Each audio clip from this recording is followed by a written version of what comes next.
말씀은 역대하 25장 말씀입니다. 구약 689년 역대하 25장 1절부터 13절까지 한 절씩 교독하고 마지막 절은 함께 읽도록 하겠습니다. 아미샤가 왕위에 오를 때 나이가 25세라 예루살렘에서 29년 동안 다스리니라. 그의 어머니의 이름은 여호야단이요 예루살렘 사람이더라.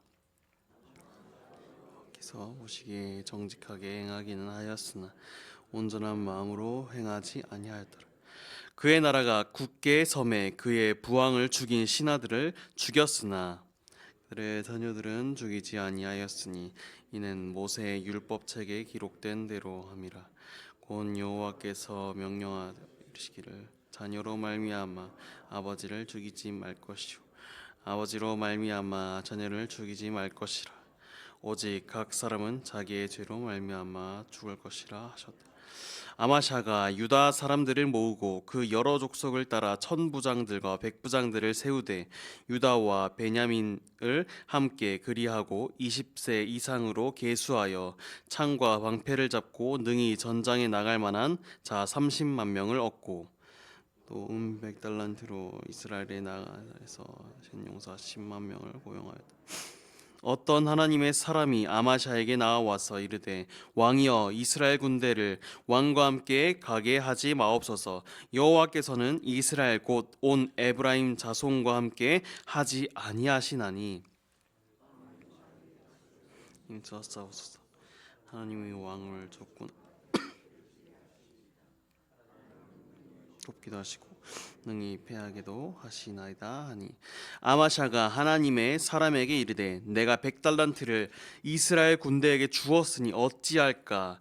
하나님의 사람이 말하되 여호와께서 능히 이보다 많은 것을 왕에게 주실 수 있나이다 하니라. 아마샤가 이브라임에게 자기에게 온 군대를 나누어 그들의 고향으로 돌아가게 하였더니 그 무리가 유다 사람에게 심히 노하여 분연히 고향으로 돌아가더라. 아마샤가 담력을 내어 그의 백성을 거느리고 소금 골짜기에 이르러 세일 자손 10,000명을 죽이고 바위 꼭대기에 올라가서 거기서 밀쳐 내려뜨려서 그들의 온몸이 부서지게 하였다. 함께 읽겠습니다.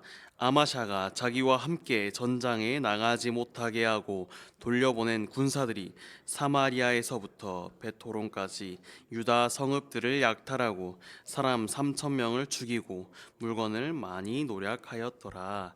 아멘. 사랑하는 성도 여러분, 우리는 매일 수많은 계산을 하며 살아갑니다. 이것을 하면 이익일까? 손해일까? 어떻게 해야 더 효율적이고 안전할까라고 말입니다. 신앙생활도 마찬가지입니다. 우리는 때로 이 정도면 되겠지. 하나님께서도 기뻐하시고 나도 이 정도면 손해도 없는 것 같고 라고 말입니다. 이렇게 우리는 우리만의 계산을 하며 살아갑니다. 오늘 본문에 등장하는 유다의 왕 아마샤 또한 그런 계산적인 신앙의 표본을 보여줍니다. 그는 언뜻 보기에 매우 합리적이고 참 지혜로운 왕처럼 보였지만 성경은 그를 다르게 평가하고 있습니다. 오늘 말씀을 통해서 하나님께서 우리에게 원하시는 믿음이 어떤 것인지, 우리만의 계산법을 내려놓고 하나님의 방법을 따를 때 어떤 놀라운 일이 일어나는지를 함께 살펴보기를 소망합니다. 오늘 본문 1, 2절은 아마샤의 통치를 이렇게 요약하고 있습니다. 아마샤가 여호와께서 보시기에 정직하게 행하기는 하였으나 온전한 마음으로 행하지는 아니하였더라. 그는 겉보기에 참 괜찮은 왕이었습니다. 3, 4절을 보시면 아버지를 죽인 신하들을 처단하면서도 율법을 따라서 그들의 자녀는 죽이지 않는 말씀에 근거한 통치를 하였습니다. 그는 분명히 하나님을 알고 율법을 존중하는 왕이었습니다. 그런데 문제가 무엇이었을까요? 성경은 그의 마음이 온전하지 않았다라고 말씀하고 있습니다. 그의 순종은 전심을 다해서 하나님께 순종하는 것이 아니라 자신의 왕국을 안정시키기 위해서 정치적인 계산과 율법 준수라는 자기의 의가 섞여 있는 반쪽짜리 순종이었던 것입니다. 그는 하나님을 두려워하였지만 하나님을 전적으로 신뢰하진 않았습니다. 이는 마치 건강에 좋은 음식을 챙겨 먹으면서도 뒤에서는 몰래 해로운 음식들을 즐기는 사람과 같습니다. 겉으로 보기에는 문제가 없어 보이지만 사실 양쪽에 다리를 다 걸쳐 놓은 것과 같습니다. 오늘 이 새벽에 우리에게 하나님께서는 묻는 것 같습니다.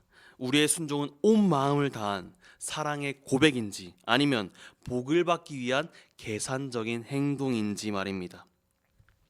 아마샤의 계산적인 신앙은 에돔과의 전쟁을 준비하는 과정에서 명확하게 드러납니다. 그는 먼저 유다와 베냐민에서 30만 명의 병사를 모집합니다.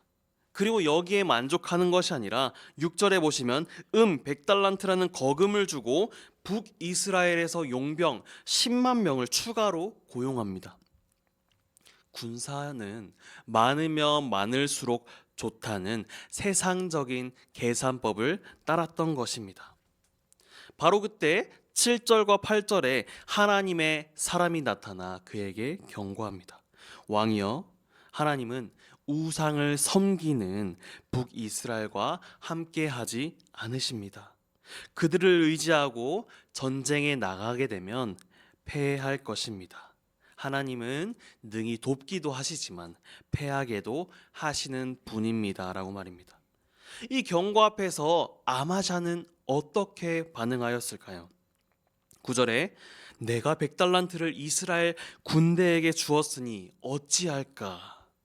그의 관심은 하나님의 뜻에 있는 것이 아니라 당장의 자신의 손에 100달란트라는 비용에 있었습니다. 이미 돈을 다 줬는데 이게 아까워서 어떡하나 라는 것입니다. 마치 이 모습은 우리의 모습을 보는 것과 같습니다. 하나님의 말씀 앞에 순종해야 함을 알면서도 이미 시작한 일인데 내 손해가 이 정도나 되는데 하나님의 말씀을 따르는 게 맞을까? 어떻게 해야 될까? 라는 우리의 계산적인 모습을 보게 됩니다. 그때 하나님의 사람은 핵심적인 믿음의 선포를 합니다. 여호와는 능히 이보다 많은 것을 왕에게 주실 수 있나이다 라고 말입니다. 세상의 계산은 이익과 손실에 따라 움직인다면 하나님의 계산은 믿음과 순종 위에 세워지는 것입니다. 주님을 위해 포기하는 것은 결코 사라지지 않으며 하나님은 우리가 포기한 것보다 더 큰, 비교할 수 없는 더 좋은 것으로 채워주시는 분이라는 것입니다. 10절에 보시면 그는 결국 아까웠던 100달란트를 포기하고 용병 10만 명을 도로 돌려보냅니다. 당장의 손해를 감수하더라도 하나님의 말씀에 따랐던 것입니다. 그 결과는 어떠하였을까요? 11절과 12절에 그는 하나님께서 함께 하셔서 에돔과의 전쟁에서 대승을 거둡니다. 하나님의 일하심을 보게 된 순간이었던 것입니다. 그런데 이 이야기는 여기서 끝나지 않았습니다. 13절에 보시면 분노하며 돌아갔던 이스라엘 용병들이 유다 성읍을 약탈하고 3,000명을 죽이는 끔찍한 사건이 벌어지게 됩니다. 이것은 무엇을 의미하는 걸까요? 순종을 통해서 하나님의 일하심, 승리를 보게 하셨지만 하나님의 말씀을 따르지 않았던 것으로 인해서 비극적인 결말도 맞이하였던 것입니다. 사랑하는 성도 여러분, 우리는 아마샤와 같이 세상과 믿음 생활에 한 다리씩 걸치며 살아갈 때가 많습니다. 그렇다 보니 하나님의 말씀에 즉각적인 순종을 하기 어려울 때가 참 많습니다. 하지만 그렇게 우리는 완전하지 못할지라도 예수님께서 완전한 순종으로 우리의 불완전함을 대신하여 주셨습니다. 그분은 세상에서 가장 낮은 자리였던 십자가를 선택하심으로 세상은 예수님이 패배했다라고 말하였지만 하나님은 구원의 길로 우리를 인도하시며 우리를 승리의 길로 인도하셨습니다. 그리스도의 순종이 오늘날의 우리의 순종의 힘이 됩니다. 그러므로 우리는 두려움이 아니라 감사의 마음으로 순종할 수 있는 것입니다. 여러분의 삶 속에 수많은 선택의 순간에 여러분은 어떤 방법을 따르고 있으십니까? 눈앞의 이익과 손실을 따르는 세상의 계산법을 따르고 있진 않으십니까? 당장의 손해를 감수하더라도 하나님의 약속을 신뢰하는 하나님의 일하심을 기대하며 따라가는 믿음의 사람들이 되시길 소망합니다. 모든 일의 시작을 하나님께 물어보고 나의 경험과 계산이 앞서는 것이 아니라 기도로 먼저 하나님의 뜻을 구하는 여러분들이 되어서 아마샤처럼 일을 먼저 벌려놓고 순종하는 것이 아니라 시작부터 하나님과 동행하는 온전한 순종을 들이시는 우리 모든 성도님들이 다 되시길 소망합니다. 다음으로 손해 때문에 하나님의 말씀을 순종하는 것을 주저하고 있다면 주님께서는 이 손해보다 더 크신 것을 주실 수 있는 분이라는 것을 기억하며 세상의 계산을 따르는 것이 아니라 하나님의 일하심을 믿고 믿음의 발걸음을 내딛는 여러분들이 다 되시길 소망합니다.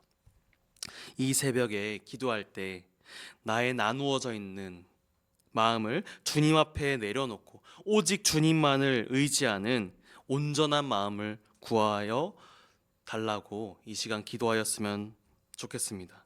모든 일에 하나님의 뜻을 먼저 묻는 지혜를 달라고, 마지막으로 말씀에 순종하기 위해 치러야 할 대가를 두려워하지 않고 더 좋은 것으로 채우실 하나님을 신뢰하는 믿음을 달라고 이 시간 기도합시다. 그리하여서 우리의 삶이 세상의 계산법이 아니라 하나님의 놀라운 일하심으로 가득 채워지는 은혜를 경험하는 복된 하루가 되기를 소망합니다. 기도하겠습니다. 사랑이 많으신 주님, 오늘 아마샤의 이야기를 통해서 우리의 마음을 비추어 주시니 감사합니다. 겉으로는 순종하지만 속으로는 계산하는 우리의 모습을 용서하여 주옵소서. 손해보는 상황이 올 때에도 주님의 말씀이라면 순종하는 믿음을 주시고 포기한 것보다 더 좋은 것으로 채우시는 주님의 일하심을 믿는 믿음을 허락하여 주시옵소서. 오늘 하루를 시작합니다. 우리의 삶 속에서 하나님의 계산법을 따르는 믿음의 걸음을 걷게 하여 주시옵소서. 이 모든 것 살아계신 예수님의 이름으로 기도드립니다. 아멘.